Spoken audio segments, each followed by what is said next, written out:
Sorry, my ankles are all off. I said I was ready to film, and I guess I wasn't. I'm gonna just get right back into what I was doing. I'm in the mood to get things honestly done today. So we only have 7 more chapters. I did the math, yes. 7 more chapters left of Left 4 Dead 5. So I'm gonna just jump right into that. You may or may not remember, but we're in Nickole's point of view, so let's get into that now. I graduated as salutatorian of my class. Brian was valedictorian, and I couldn't be more proud of him. I clapped for him as hard as he had clapped for me. Noah had rolled his eyes. I knew he thought it was stupid for me to have been so passionate about school, but I was hoping it could get me somewhere in case he ever lost his job. Honestly, girl, you should just go get a job anyways. You shouldn't rely on him, but you know, what do I know? The 4th of July arrives quickly and I dread it. I'm proud to be an American and all, and I just don't enjoy my birthday. Dad was born on the 4th too. He should be here. It's been about 7 years now, so he must be dead. Oh, that's kind of sad. I eventually crawl out of bed and go downstairs. Muffled voices come from the room down the hall, and they proceed to get louder as Mom and Josh yell back and forth. I can finally make out their sentences. It's Mom and Josh. Well, you knew that. You knew it was your mother and Josh yelling at each other. So I'm just gonna take that out. She's still my daughter. I don't care how old she is. She's always welcome in my house. Mom was yelling, and my heart dropped as I realized it was about me. When I was 18, I was expected to move out shortly, Josh exclaims. Actually, Ellis turned 18 and y'all were just fine. So it's not like it was, oh, well, the oldest kid has to move out, the middle doesn't matter, and the youngest doesn't matter. No, your parents didn't say, hey, move out. They were just like, hey, be responsible. You're an adult now. There's a difference, Josh. He exclaims. I was supposed to learn to be a responsible adult, and she just gets to sit here on her ass almost all day, every day. How often do you really see her, though? Mom asks, lowering her voice. They're outside the kitchen now, coming towards me. I had to pretend like I didn't realize they were arguing about me. She works doubles just about every day, and she helps around the house. The clean sink? That was her, not me. You should appreciate her.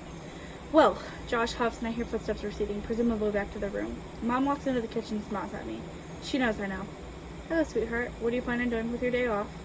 Not much, really, unless you need help. I shrug and watch as Mom makes a cup of coffee. Would you like one? Sure. She slides me the one she made and adds, Happy birthday, Nicole. I got you a little something. I look up at her and she leaves the room, coming back with an envelope addressed to me. What is it? I asked, taking the envelope cautiously. Open it. I kind of hate when people give you a gift or like give someone a gift and the person's like, what is it? Like, open it. Find out. Like, why are you asking me when you can literally open it yourself and find out? It's, I don't know, it's a little bit annoying. Hello, I know you're here. Gee, how did I know you got in the window? Maybe it's because you shook the whole house. I'm just kidding. She's not that heavy. Not yet. Josh comes downstairs then, seeing the envelope and rolling his eyes. You're serious about it? Rochelle, she needs to learn. Josh, she can have some help. Leave her alone. If you can't respect my daughter, you can't respect me. Amen. I can. I just think she needs to learn. Josh is so, like, whiny. Josh whines. She doesn't have to do it the hard way. Grow up. Mom raises her voice. I am grown, Josh yells, slamming his fist on the table. I shrink back in my seat. I didn't know he could be so violent. I remember wishing he would be mean to Mom, but I take it back now, especially now that I see it. Josh, if you break it, you replace it. You know the rules. Mom says coldly. She didn't even flinch when he behaved like that. Josh snorts. You do too. She doesn't need it. She's such a hard worker, she'll have it back in no time. Why don't you use it for something other than a waste of time? I would be going to jail for assault, honestly. Mom stands up and glares at Josh. She folds her arms and stares at him coolly. Josh, I'm a huge fan of games. I play all kinds, but I sure as hell will not play this one with you. Pack your shit and go. You're not going to tell me what to give my daughter for her birthday. And you sure as hell aren't going to disrespect her while I sit idly by and watch. I don't care if she's 80 or 18. I'm still going to put you in your place when you run your mouth about her.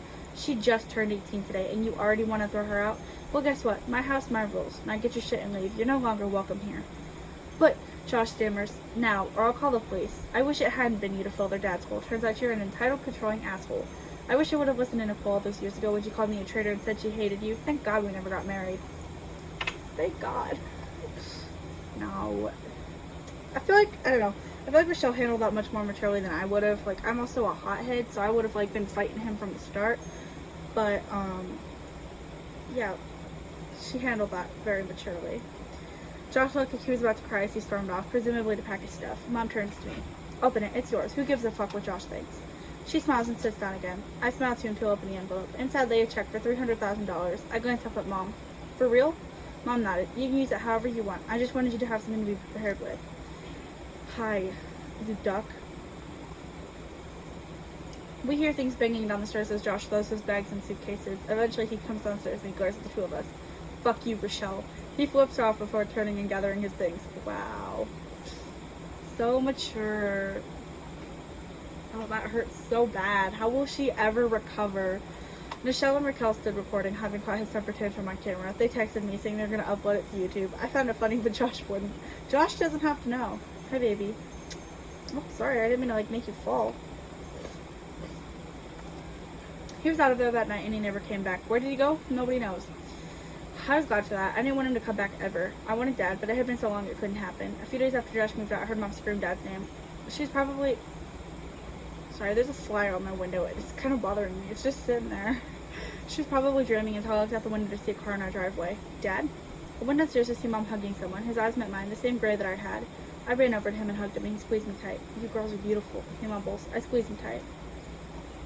Oh no, I did it again. This time it was me. I missed you, Dad. I missed you too. We sat down and talked, and Dad told us why he had been gone for so long. You're in the way. A little bit to the right. Okay, that works. Mostly. Turns out the same place they kept my parents after the apocalypse, monitoring their health for some time, and the doctor who monitored my mom's pregnancy with me had taken him and wouldn't let him leave. They told him he'd been exposed to the green flu and decided to keep him until the flu left his body. They eventually decided he wouldn't make it and beat the flu he didn't have. So they sent authorities to tell Mom he was found dead, and she didn't find him because he was locked away in a health center that wasn't open to the public. Mom sighs. I'm just glad you're back, and you're in one piece. The thing is, though, I didn't have the green flu because I was never exposed to it. Even if I was, they must not realize that I'm immune. After spending some time with Dad, Noah took me out to the beach. Our friends joined us and we decided to split up and live our own lives. The game was something only children would do. Besides, Skyline was pregnant with Trevor's baby. Kind of important to mention that it's Trevor's and not Noah's because, well, the Noah incident happened forever ago, but you never know. Once a cheater, always a cheater. I firmly believe in that. It was kind of awkward for everyone since we were all so young, but we supported her. The others began to trickle away, leaving Noah and I to ourselves. Nicole? Noah breaks the silence that had fallen over us. It wasn't an awkward silence, more of a peaceful one. Nothing's peaceful with him around. I turned to him as the sun was sinking lower. I don't really know how to ask the right way, but I can just ask the normal way. The normal way. What? I felt like I made her so stupid in this case. Will you marry me? I see the ring, just barely through the dark, and my mouth drops open. No way! I feel tears come to my eyes. He really does love me, and he really does want to be with me, which means I have to get over Brian. Even though I lost my virginity to him, I'd have to pretend it never happened. No! Tell him no. I'm sorry, but just because someone wants to put a ring on your finger does not mean they love you. Like, I don't know. Maybe it's the paranoia in me, but... No. Like, I do want to be married someday, if possible. I'm okay with not being married. Like, I've always said, it just has to be the right person. And as long as we're together, I don't really care. But, like, marriage isn't necessarily scary. And I saw this thing, it was like, I'm not scared of marriage, I'm scared of marrying the wrong person. And that, I feel like that's very applicable to today's times. Because everybody's always cheating and looking for something better, when in all reality, they just can't be happy with what they have. But... Nicole, my love, you married the wrong guy. Yes way. Noah chuckles and I hug him. I would be telling him no. Honestly, I don't really... I know in certain relationships it's hard to leave, but I can't really figure out why it's so hard for her to leave. Because it's not really that... I don't know. I don't want to say it's not that bad because that's invalidating what's happening. But, like, at the same time... I feel like if she gets out now, it would be easier than if she left in the future. Yes, I kissed him for a while and we lay there looking at the sky before he eventually drops me off around 11 that night. I kissed him goodbye and head inside. We'd been out of school for a summer. It would be starting for our siblings soon again, and those of us planning to go to college. I go to the bathroom, using the toilet before feeling something slide out of me. My heart sinks. What was wrong with me? I look down at the bloody clump in the toilet. What is that?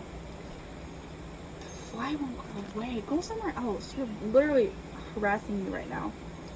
I close the lid and leave the light on, hunting Mom up and summoning her to the bathroom. She opens the lid and her face falls. Nicole? I've been sitting in the doorway with my arms folded, waiting for her to come to a conclusion. Yeah? That's a baby. She turns to me slowly. You and Noah must have had sex and you got pregnant and you miscarried. It's okay. Same thing happened to me and my ex-boyfriend. I'm not mad. I understand, and sweetheart, this was probably for the best. I nod. That's not Noah's baby. Noah and I haven't had sex. Not yet. He wanted to, but I kept saying I wasn't ready.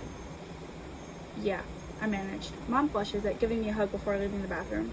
That's Brian's baby. Brian would have been a dad. Brian and I would have had a baby together. I feel tears come to my eyes. That makes me feel so bad. I feel so bad for her. Like, Brian and her are perfect together. I went downstairs and Mom was at the table. She smiled at me when I sat down. Mom, can we not tell Noah about the baby? Of course, if that's what you want.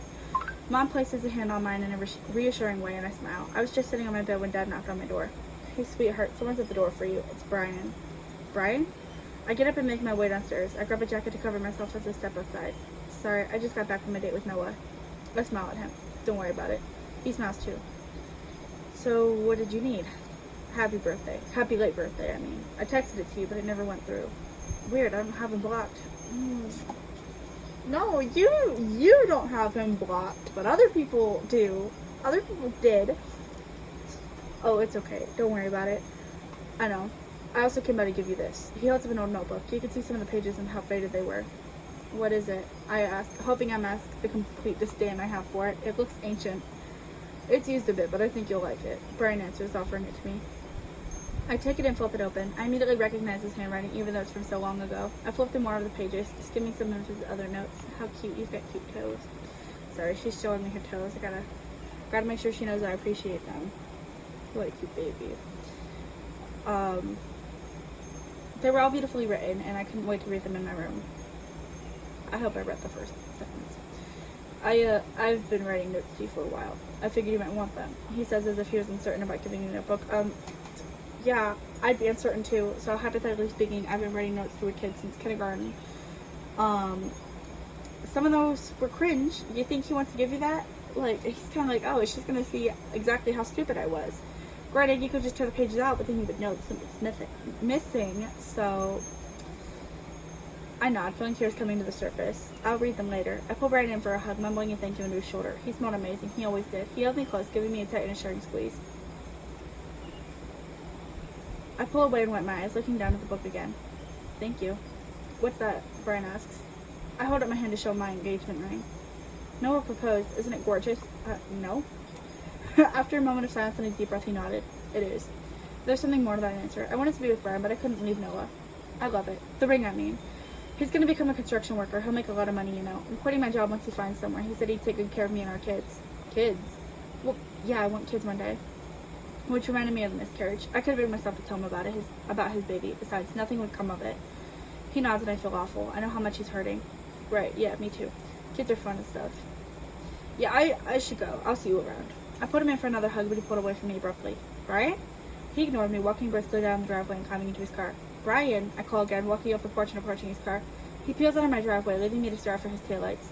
I go back into the house, taking his notebook up to my room and flipping it open to read. Noah and I got married and had 2 kids before he forcefully gave me another one. I wasn't ready for Noah, but it wasn't right because he was my husband and he loved me. He had picked up drinking when I was nearing the end of my pregnancy with Noah, and Naomi and Nikki, our 2 daughters, started to avoid him.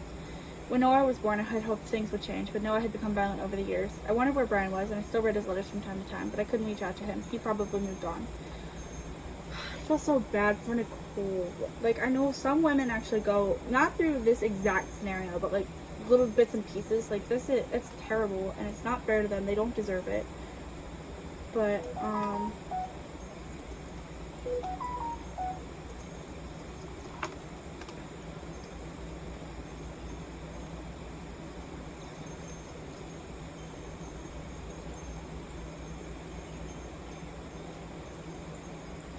yeah, I did.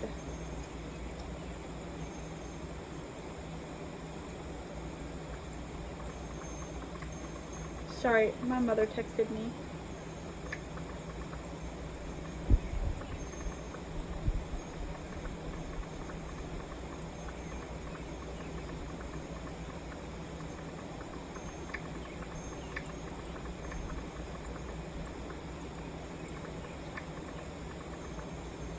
Yeah.